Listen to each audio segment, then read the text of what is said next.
Hello everyone. તો આજના video લેક્ચરની અંદર આપણે 6th સેમ ડિપ્લોમા સિવિલ એન્જિનિયરિંગની અંદર આવતો એક સબ્જેક્ટ એટલે કે construction quality control and monitoring અને આ સબ્જેક્ટના જીટીયુના સિલેબસ અનુસારનો એક ટોપિક એટલે કે સેમ્પલિંગ ટેકનિક્સ અથવા તો સેમ્પલ લેવાની અલગ અલગ મેથડો ઉપર આજના લેક્ચરની અંદર આપણે ડિસ્કશન કરવાના છીએ. ઓકે, તો હવે આજના લેક્ચરના એ ટોપિક્સની વાત કરીએ કે જે આપણે ડિસ્કસ કરશું. તમે સૌપ્રથમ જોશું કે ડિફરન્ટ સેમ્પલિંગ ટેકનિક્સ એટલે કે અલગ અલગ પ્રકારની જે સેમ્પલ લેવાની જે ટેકનિક્સ છે કે જેના આધારે ઇન્સ્પેક્શન અથવા તો ક્વોલિટી કંટ્રોલ કરવામાં આવતું હોય એ દરમિયાન જે અલગ અલગ સેમ્પલ લેવા માટેની જે ટેકનિક્સ યુઝ કરવામાં આવે છે એ ટેકનિક્સ આપણે ફર્સ્ટ પોઈન્ટની અંદર જોશું અને ધેન આફ્ટર સેકન્ડ પોઈન્ટની અંદર જોશું તો કે ઇમ્પોર્ટન્ટ ટર્મ્સ એટલે કે સેમ્પલિંગ ટેકનિક્સ અથવા તો સેમ્પલિંગ પ્રોસેસની અંદર જે વપરાતા અલગ અલગ જે પોઈન્ટ અથવા તો જે ટર્મ છે ઇમ્પોર્ટન્ટ ટર્મ્સ છે એ આપણે સેકન્ડ પોઈન્ટની અંદર ડિસ્કસ કરશું. રાઈટ? ઓકે, તો એમાં સૌપ્રથમ વાત કરીએ તો કે ઇમ્પોર્ટન્ટ ટર્મ્સ એટલે કે જે સેમ્પલિંગ ટેકનિક્સ છે અથવા તો સેમ્પલ લેતી વખતે જે અલગ અલગ પ્રકારના ટર્મ્સ યુઝ કરવામાં આવે છે એ ટર્મ્સની વાત કરીએ તો સૌથી પહેલું ઇટસેલ્ફ એટલે કે સેમ્પલ આવે છે. સેમ્પલ એટલે શું? તો કે sample may be design as the number from a lot or the population for the inspection purpose. એટલે કે સેમ્પલ એટલે શું? તો કે જે આખો લોટ છે એટલે કે જે અલગ અલગ પ્રકારની આઈટમો છે અથવા તો જે અલગ અલગ પ્રકારના વસ્તુઓ છે કે જેનું ઇન્સ્પેક્શન કરવાનું છે એ જે બધી વસ્તુનો જે લોટ છે અથવા તો જે બધી વસ્તુનું આખું ગ્રુપ છે એ ગ્રુપમાંથી અમુક વસ્તુ અથવા તો અમુક ગ્રુપ ઓફ જે આઇટમ્સ અથવા તો લોટ છે એને અલગ તારવવામાં આવે એનું ટેસ્ટિંગ કરવા માટે, એનું ઇન્સ્પેક્શન કરવા માટે. તો જે આખા જૂથમાંથી જે અલગ વસ્તુ તારવીને જે એક અલગ સેમ્પલ અથવા તો ગ્રુપ ભેગું કરવામાં આવે એને શું કહેવામાં આવે છે? સેમ્પલ કહેવામાં આવે છે. ફોર એક્ઝામ્પલ 100 સિમેન્ટની બેગ હોય એમાંથી 4 બેગને અલગ તારવી એનું ટેસ્ટિંગ કરવામાં આવે તો જે 4 બેગનું ગ્રુપ છે એને શું કહેવામાં આવશે?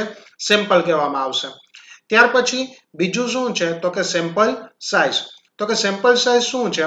તો કે the number of item in a sample is called a sample size. એટલે કે એક સેમ્પલની અંદર જેટલી આઇટમો હોય એને શું કહેવામાં આવે? Sample size. તો અગેન એ જ એક્ઝામ્પલ લઈએ કે 100 સિમેન્ટની બેગ હતી એ 100 સિમેન્ટની બેગમાંથી 4 સિમેન્ટની બેગ અલગ તારવી લેવામાં આવી. એ જે આખો જે 100 સિમેન્ટની બેગનો જે લોટ હતો એના ઇન્સ્પેક્શન માટે તો જે 4 બેગ છે એને સેમ્પલ કહેવામાં આવશે અને જે સેમ્પલની અંદર જે બેગની સંખ્યા છે એટલે કે 4 એને શું કહેવામાં આવશે? સેમ્પલ સાઇઝ કહેવામાં આવશે. ત્યાર પછી વાત કહેવામાં આવે તો કે સેમ્પલિંગ ફ્રેક્શન. હવે સેમ્પલિંગ ફ્રેક્શન શું છે? તો કે size of the sample divided by total item in a lot. એટલે કે જેટલી આઇટમો જે સેમ્પલ તરીકે તમે આખા લોટમાંથી કન્સિડર કરેલી હોય એ આઇટમોની સંખ્યા ના છેદમાં ટોટલ આઇટમો જે લોટની અંદર છે એ બંને વસ્તુનો ગુણોત્તર. એટલે કે જો 100 સિમેન્ટની બેગમાંથી 4 સિમેન્ટની બેગ સેમ્પલ તરીકે કન્સિડર કરી હોય તો એવા કિસ્સામાં સેમ્પલિંગ ફ્રિક્શન છે એ 4 ડિવાઇડેડ બાય 100 એટલે કે 0.025 જેટલું થતું હોય છે. રાઈટ? ત્યાર પછી વાત કરીએ તો કે આઇટમ. તો કે each element of the sample is called item. એટલે કે સેમ્પલની અંદર જેટલી પણ નાનામાં નાના એલિમેન્ટ છે જેટલી પણ વસ્તુઓ છે એને શું કહેવામાં આવતું હોય છે? આઇટમ કહેવામાં આવતું હોય છે. ત્યાર પછી વાત કરીએ સેમ્પલિંગ. એટલે કે સેમ્પલિંગ એટલે શું? તો કે the method of preparation of the sample is called sampling. એટલે કે આખા લોટમાંથી અલગ અલગ વસ્તુઓ અલગ તારવીને એનું સેમ્પલ તૈયાર કરવાની જે પ્રોસેસ છે એને શું કહેવામાં આવતું હોય છે? સેમ્પલિંગ કહેવામાં આવતું હોય છે. ત્યાર પછી લોટ. તો લોટ એટલે શું? તો કે number of item constitutes a lot. એટલે કે જે વસ્તુનું તમારે ટેસ્ટિંગ કરવું છે અથવા તો જે વસ્તુઓનું આખું ગ્રુપ છે કે જેનું તમારે ટેસ્ટિંગ કરવું છે અને જેમાંથી ટેસ્ટિંગ માટે તમે સેમ્પલ બહાર કાઢો છો જે આખું જૂથ છે અથવા તો ગ્રુપ ઓફ આઇટમ્સ છે કે જેમાંથી તમે સેમ્પલ અલગ તારવો છો એ જે ગ્રુપ ઓફ આઇટમ્સ છે એને શું કહેવામાં આવે છે? લોટ કહેવામાં આવતું હોય છે. ત્યાર પછી છે લોટ સાઇઝ. તો કે total number of item in a lot is called a lot size. એટલે કે 100 સિમેન્ટની બેગ છે એનું તમારે ટેસ્ટિંગ કરવું છે, તો એવા કિસ્સામાં જે 100 સિમેન્ટની બેગનો જે જથ્થો થયો એને લોટ કહેવામાં આવશે, અને એની અંદર જે બેગની સંખ્યા છે એટલે કે 100 એને લોટ સાઇઝ કહેવામાં આવતું હોય છે. ત્યાર પછી વાત કરીએ ઇન્સ્પેક્શન. તો કે for any item it is the measurement, examination, testing or comparison with necessary characteristic is known as a inspection. એટલે કે કોઈ પણ આઇટમ હોય એ આઇટમનું તમારે ઇન્સ્પેક્શન કરવાનો મતલબ શું થાય, તો કે એ આઇટમનું મેઝરમેન્ટ કરવામાં આવે, અલગ અલગ પ્રકારના એના પેરામીટર એટલે કે ફિઝિકલ પેરામીટર હોય. ફોર એક્ઝામ્પલ વાત કરીએ લંબાઈ, પહોળાઈ, ઊંચાઈ, ઘનતા, વજન, એ વસ્તુ. ત્યાર પછીનું એક્ઝામિનેશન કરવામાં આવે. એક્ઝામિનેશન એટલે કે કોઈ પણ પ્રકારના એની ઉપર લેબોરેટરી ટેસ્ટિંગ કરવામાં આવે, અને સાથે સાથે જે ડેટા મળ્યો છે એને જે સ્પેસિફાઈડ ડેટા હોય અથવા તો રિક્વાયર્ડ માર્જિનનો ડેટા હોય એની સાથે કમ્પેર કરવાની પ્રક્રિયા, અને એ નક્કી કરવું કે આ વસ્તુ છે એ રિક્વાયરમેન્ટ અનુસાર ફૂલફિલ થાય છે કે નથી થતી, એ પ્રોસેસનું શું કહેવામાં આવે છે, ઇન્સ્પેક્શન કહેવામાં આવે છે. રાઈટ. ત્યાર પછી વાત કરીએ ડિફરન્ટ સેમ્પલિંગ ટેકનિક્સ. એટલે કે અલગ અલગ પ્રકારની જે સેમ્પલિંગ ટેકનિક્સ છે એની અંદર વાત કરીએ તો ટોટલ 5 પ્રકારની અલગ અલગ સેમ્પલિંગ ટેકનિક્સ છે એ જનરલી ઉપયોગમાં લેવાતી હોય છે. એમાં પહેલું કઈ છે તો કે સિમ્પલ રેન્ડમ સેમ્પલિંગ. ત્યાર પછી કયું છે તો કે સ્ટ્રેટિફાઈડ સેમ્પલિંગ. ત્યાર પછી ત્રીજું કયું છે તો કે સિસ્ટમેટિક સેમ્પલિંગ.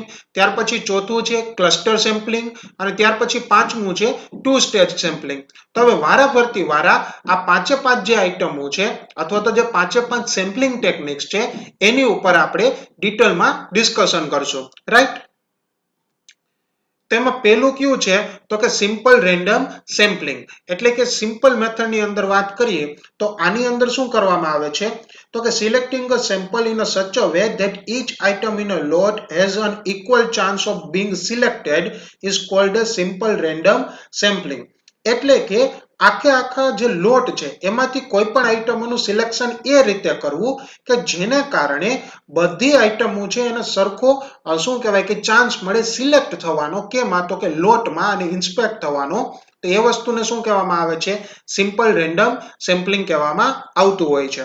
આ સિમ્પલ રેન્ડમ સેમ્પલિંગની અંદર કોઈ પણ પ્રકારના રૂલ્સ અથવા તો ક્યાંથી આઇટમ સિલેક્ટ કરવી એવું કોઈ પણ પ્રકારની સ્ટાન્ડર્ડ ગાઈડલાઈન આપેલી હોતી નથી. પરંતુ સિમ્પલ રેન્ડમ સેમ્પલિંગની અંદર શું કરવામાં આવે છે તો કે આર્બિટરી આઇટમ્સ છે એને આખે આખા લોટમાંથી શું કરવામાં આવતી હોય છે, સિલેક્ટ કરવામાં આવતી હોય છે. ત્યાર પછી વાત કરીએ તો કે it is very important that the sample truly represent the lot from which it drones. એટલે કે જે જગ્યાએથી અથવા તો જે ભાગમાંથી એ વસ્તુ કલેક્ટ કરવામાં આવેલી છે એને શું કહેવામાં આવે છે, એ રિપ્રેઝન્ટ કરતો હોવો જોઈએ. ધેટ મીન્સ કે જે સેમ્પલ છે કે જે લોટમાંથી કાઢેલો છે એ લોટની આખે આખી કેરેક્ટરિસ્ટિક છે એ રિપ્રેઝન્ટ કરતો હોવો જોઈએ. તો એને શું કહેવામાં આવે છે, સિમ્પલ રેન્ડમ સેમ્પલિંગનું એક પ્રકારની ખાસિયત અથવા તો રિક્વાયરમેન્ટ હોવી જોઈએ. ત્યાર પછી this requires that the sample size be large enough and the sampling procedure such as to avoid the bias. એટલે કે જે સેમ્પલ તમે કલેક્ટ કરો છો એ એટલા લાર્જ ઇનફ હોવા જોઈએ, એની સાઇઝ એટલી વધારે હોવી જોઈએ કે જે આખે આખા લોટનું રિપ્રેઝન્ટ કરતા હોય. એવું ન થવું જોઈએ કે ભાઈ 10 સેમ્પલનું અથવા તો 10 આઇટમોનો લોટ છે, 5 આઇટમ સિલેક્ટ કરી અને એ જ રીતે 1000 આઇટમોનો લોટ હતો એમાંથી પણ 5 આઇટમ સિલેક્ટ કરી ના. તો જે સેમ્પલની સાઇઝ છે એ લોટની સાઇઝના પ્રમાણમાં હોવી જોઈએ. એટલે કે જેમ લોટની સાઇઝ વધારે એમ સેમ્પલની સાઇઝ પણ કેવી હોવી જોઈએ, વધારે હોવી જોઈએ. અને કોઈ પણ પ્રકારના બાયસ એટલે કે કોઈ પર્ટિક્યુલર એક જ સરખી લાઈનના 5 સેમ્પલ લઈ લીધા એવું ન થવું જોઈએ, અથવા તો શરૂઆતના 5 સેમ્પલ કે એન્ડના 5 સેમ્પલ એવું કોઈ પણ પ્રકારનો બાયસ હોવો જોઈએ નહીં. અને ત્યાર પછી while taking a sample item should be selected from top, bottom and middle of the lot. એટલે કે જ્યારે પણ તમે સેમ્પલિંગ કરતા હો અથવા તો સેમ્પલ લેતા હો ત્યારે આઇટમો છે એ 3 અલગ અલગ જગ્યાએથી સિલેક્ટ કરવી જોઈએ. સૌથી પહેલા જેટલા પણ સેમ્પલ છે એને તમે કોઈ પણ ઓર્ડરની અંદર અરેન્જ કરેલા છે તેમાં ઉપરથી 2-3 સેમ્પલ લેવા જોઈએ, 2-3 આઇટમ. ત્યાર પછી મિડલમાંથી 2-3 આઇટમ, અને એ જ રીતે એન્ડમાંથી 2 થી 3 આઇટમ છે સેમ્પલ તરીકે કન્સિડર કરવી જોઈએ. રાઈટ. ત્યાર પછી વાત કરીએ તો કે સ્ટ્રેટિફાઈડ સેમ્પલિંગ. તો આ સ્ટ્રેટિફાઈડ સેમ્પલિંગ શું છે તો કે in the large lot the difficulties of the random selection may be so great that it may be advisable to adopt the stratified sampling. એટલે કે જ્યારે લોટની સંખ્યા અતિશય વધારે હોય એટલે કે લોટની સાઇઝ જે છે લોટની અંદર આઇટમોની સંખ્યા છે એ અતિશય વધારે હોય તો એવા કિસ્સામાં જે રેન્ડમ સિલેક્શન કરવાનું થાય અથવા તો રેન્ડમ સિલેક્શન કરો તો એ કિસ્સામાં રેન્ડમ સિલેક્શન જે છે એ થોડુંક શું થઈ જતું હોય છે તો કે ડિફિકલ્ટ થઈ જતું હોય છે. શા માટે? કારણ કે રેન્ડમ સિલેક્શનની અંદર ચાન્સીસ રહેતા હોય છે કે સેમ્પલને બધી ક્વોલિટી અથવા તો બધો ડેટા મળી ન શકે. તો એવા કિસ્સામાં સ્ટ્રેટિફાઈડ સેમ્પલિંગ છે કરવામાં આવતું હોય છે. અહીંયા ખાસ ધ્યાન રાખવાનું કે સ્ટ્રેટિફાઈડ સેમ્પલિંગ છે એ મોટી સંખ્યાના લોટમાં જ એક્સેપ્ટ કરવામાં આવતું હોય છે. હવે સ્ટ્રેટિફાઈડ સેમ્પલિંગના જો રૂલની વાત કરીએ તો સૌથી પહેલા જે આખો લોટ છે એને નાના નાના સબ લોટમાં શું કરવામાં આવે છે ડિવાઈડ કરવામાં આવે છે. એટલે કે ફોર એક્ઝામ્પલ ટોટલ લોટની અંદર આઇટમોની સંખ્યા 1000 હોય તો એને 100 ના 10 નાના નાના સબલોટમાં ડિવાઈડ કરવામાં આવે છે અને ત્યાર પછી દરેક જે સબલોટ છે એમાંથી અલગ અલગ સેમ્પલ છે સિલેક્ટ કરવામાં આવતા હોય છે. એટલે કે 1000 જે આઇટમો હતી ટોટલ એમાંથી શું કર્યું એના નાના નાના 10 સબલોટમાં ડિવાઈડ કર્યા અને 10 સબલોટમાંથી એક એક બબે આઇટમ છે એ સેમ્પલ તરીકે અથવા તો ટેસ્ટિંગ માટે અલગ તારવી. અહીંયા એક વસ્તુ ખાસ ધ્યાન રાખવાની કે સબલોટમાંથી જ્યારે સેમ્પલિંગ કરવામાં આવે છે ત્યારે જે સેમ્પલિંગ છે રેન્ડમ સેમ્પલિંગ કરવામાં આવતું હોય છે એમાં કોઈ પણ પ્રકારનો અલગ નિયમ હોતો નથી. અહીંયા એક વસ્તુ અગેન ધ્યાન રાખવાની કે જ્યારે પણ તમે સબલોટમાંથી સેમ્પલ આઇટમો સિલેક્ટ કરતા હો છો ત્યારે જે સબલોટના પ્રપોઝનમાં સેમ્પલની આઇટમ સિલેક્ટ થવી જોઈએ. ધેટ મીન્સ કે ફોર એક્ઝામ્પલ પહેલો સબલોટ 100 નો હોય અને બીજો સબલોટ 200 નો હોય તો બંનેની અંદર એક જ સરખા સેમ્પલ બહાર કાઢવા જોઈએ નહીં. ફોર એક્ઝામ્પલ તમે 100 માંથી 3 સેમ્પલ બહાર કાઢતા હો તો 200 આઇટમોનો જે સબલોટ છે એમાંથી 6 સેમ્પલ છે તમારે બહાર કાઢવા જોઈએ. અને કોઈ પણ સબલોટમાંથી ઓછામાં ઓછી કેટલી આઇટમ તો કે બે આઇટમ છે એ ઓછામાં ઓછી દરેક સબલોટમાંથી સેમ્પલિંગ તરીકે બહાર કાઢેલી હોવી જોઈએ. રાઈટ. ત્યાર પછી વાત કરીએ સિસ્ટમેટિક સેમ્પલિંગ. તો સિસ્ટમેટિક સેમ્પલિંગ શું છે તો કે when the item in the lot are present in the orderly manner it is possible to consider the simplified the selection of random sample of the required size. એટલે કે જ્યારે આઇટમો છે એ ઓર્ડરની અંદર આપેલી હોય ધેટ મીન્સ કે પર્ટિક્યુલર વાત કરીએ કે ઉતરતા ક્રમમાં અથવા તો ચડતા ક્રમમાં ગોઠવેલી હોય એના ડાયમેન્શનના આધારે અથવા તો આઇટમો છે એની સંખ્યાના આધારે વ્યવસ્થિત રિપ્રેઝન્ટ કરેલી હોય તો એવા કિસ્સામાં શું થાય છે તો કે એ કિસ્સામાં તમે સિસ્ટમેટિક સેમ્પલિંગ છે એપ્લાય કરી શકતા હો છો. તો કે એમાં શું થાય છે તો કે in this method one item is chosen at the random from the lot and then after the item are selected regularly at the predetermined interval. એટલે કે આ પ્રકારનું સેમ્પલિંગ છે એ સિમ્પલ રેન્ડમ સેમ્પલિંગ જેવું જ છે પણ એમાં થોડો ઘણો ચેન્જીસ છે. ઇનિશિયલી શું કરવામાં આવે છે તો કે કોઈ એક પર્ટિક્યુલર આઇટમ છે એ આખા લોટના ટોપ એરિયામાંથી પર્ટિક્યુલર આઇટમ છે સિલેક્ટ કરવામાં આવતી હોય છે. ત્યાર પછી એ પહેલી આઇટમ રેન્ડમલી સિલેક્ટ થઈ ગયા પછી જે બાકીની આઇટમો છે એ આઇટમો વચ્ચેનો પર્ટિક્યુલર ઇન્ટરવલ હોય છે. ફોર એક્ઝામ્પલ વાત કરીએ કે 100 સિમેન્ટની બેગ છે એને વ્યવસ્થિત એક ઉપર એક થપ્પો મારેલો છે એટલે કે સ્ટેક ફોર્મની અંદર 100 સિમેન્ટની બેગ છે અને એમાંથી તમારે 4 આઇટમો છે 4 બેગ સિલેક્ટ કરવી છે અને એવા કિસ્સામાં તમે પહેલી બેગ છે એ 10મા નંબરની જે બેગ હતી એટલે કે 100 બેગોને લાઈનમાં ગોઠવી દીધી એમાં જે 10મા નંબરની બેગ હતી એને તમે પહેલા બહાર કાઢી છે પહેલી આઇટમ તરીકે તો ત્યાર પછીની જે બાકીની 3 જે બેગ્સ છે એ રેગ્યુલર ઇન્ટરવલે સિલેક્ટ થવી જોઈએ. ધેટ મીન્સ કે ફોર એક્ઝામ્પલ તમે ઇન્ટરવલની સંખ્યા 25 રાખો છો તો જો પહેલી બેગ 10મા નંબરની હોય તો બીજી બેગ કેટલામા નંબરની હોવી જોઈએ 35મા નંબરની હોવી જોઈએ. ત્યાર પછી જો આગળ જતા જઈએ તો એ જ રીતે 60 એ જ રીતે 85. અગેન એનાથી ઓપોઝિટ ફોર એક્ઝામ્પલ 10મા નંબરની પહેલી બેગ તમે સિલેક્ટ કરો છો અને ત્યાર પછી 15 નો ઇન્ટરવલ રાખો છો તો પહેલી બેગ 10મી હોય તો ત્યાર પછીની બીજી બેગ છે એ 25મી આવશે. ત્યાર પછી કેટલામી આવશે તો કે 40મી આવશે. ત્યાર પછી 65 અને ત્યાર પછી એઝ ઓન આગળ પર્ટિક્યુલર ઇન્ટરવલે શું કરવામાં આવે છે સેમ્પલ લેવામાં આવતા હોય છે. બાકીની જે પ્રોસીજર છે કેના જેવી છે તો કે સિમ્પલ રેન્ડમ સેમ્પલિંગ જેવી જ હોય છે, રાઈટ. ત્યાર પછી વાત કરીએ ક્લસ્ટર સેમ્પલિંગ. તો કે આ પ્રકારનું સેમ્પલિંગ ક્યારે એપ્લાય કરવામાં આવે કે જ્યારે આઇટમો છે એ કોઈ પણ એક પ્રકારના ગ્રુપની અંદર રિપ્રેઝન્ટ કરેલી હોય. ધારી લો કે જે લોટ છે એ લોટ હકીકતમાં પર્ટિક્યુલર ઇન્ડિવિજ્યુઅલ આઇટમોનો ન હોય પણ આઇટમોના ગ્રુપનો લોટ હોય અને એ આઇટમોનો જે ગ્રુપ છે એનો જે લોટ છે એની અંદર ફરી પાછી 2 થી 3 નાની નાની આઇટમો આપેલી હોય તો એવા કિસ્સામાં ક્લસ્ટર સેમ્પલિંગ છે એ સૌથી વધારે એડોપ્ટ કરવામાં આવતું હોય છે.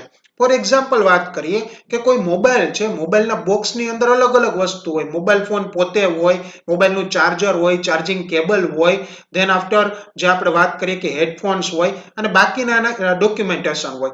તો એવા કિસ્સામાં જે બોક્સ છે એ શું ઇન્ડિકેટ કરે છે તો કે આઇટમોનું એક પ્રકારનું ગ્રુપ ઇન્ડિકેટ કરે છે. હવે ધારી લો કે એવા 1000 મોબાઈલના બોક્સ છે એને તમારે આઈડેન્ટિફાઈ કરવા છે અથવા તેનું ટેસ્ટિંગ કરવું છે તો એવા કિસ્સામાં ક્લસ્ટર સેમ્પલિંગ વધારે ઉપયોગમાં આવતું હોય છે.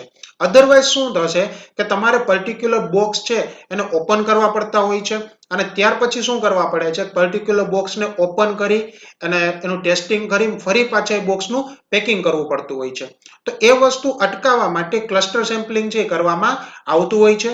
ક્લસ્ટર સેમ્પલિંગની અંદર શું કરવામાં આવે છે તો કે પર્ટિક્યુલર જેટલો પણ લોટ છે એમાંથી પર્ટિક્યુલર ગ્રુપ ઓફ આઇટમ્સ છે એને બહાર કાઢવામાં આવે છે. ધારી લો કે 100 આઇટમ 100 બોક્સ હતા એમાંથી 4 બોક્સને આઈડેન્ટિફાઈ કરવામાં આવે છે અને એ જે 4 બોક્સ છે એમાંથી ફરી આઇટમો સિલેક્ટ કરવામાં આવે છે કેના માટે તો કે ટેસ્ટિંગ માટે.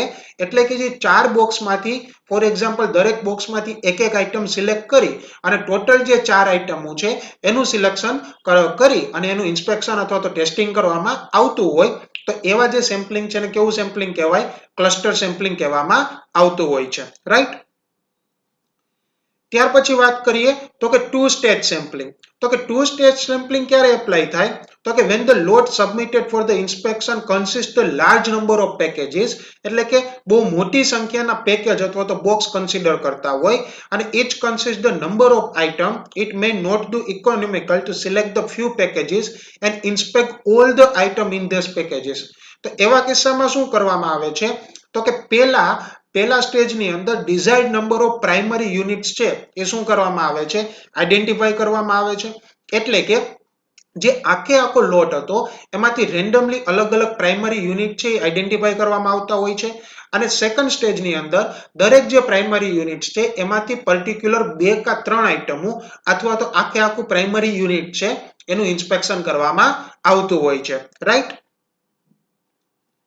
તો વિદ્યાર્થી મિત્રો આજના લેક્ચરની અંદર આપણે અલગ અલગ પ્રકારની સેમ્પલિંગ ટેકનિક્સ કે જે ક્વોલિટી કંટ્રોલની અંદર અથવા તો કોઈ પણ બિઝનેસની અંદર ઉપયોગ કરવામાં આવતી હોય છે એના ઉપર ડિસ્કશન કર્યું. એ બધી સેમ્પલિંગ ટેકનિક્સની અંદર સેમ્પલ કઈ રીતે કલેક્ટ કરવામાં આવે છે અને એની પાછળનો બેસિક કોન્સેપ્ટ છે અને તે ઉપરાંત સેમ્પલિંગ લેતી વખતે જે અલગ અલગ બેસિક ટર્મ્સ છે કે જેનો ઉપયોગ કરવામાં આવે છે આ બધી બાબતોનું ડિસ્કશન કર્યું. So thank you students.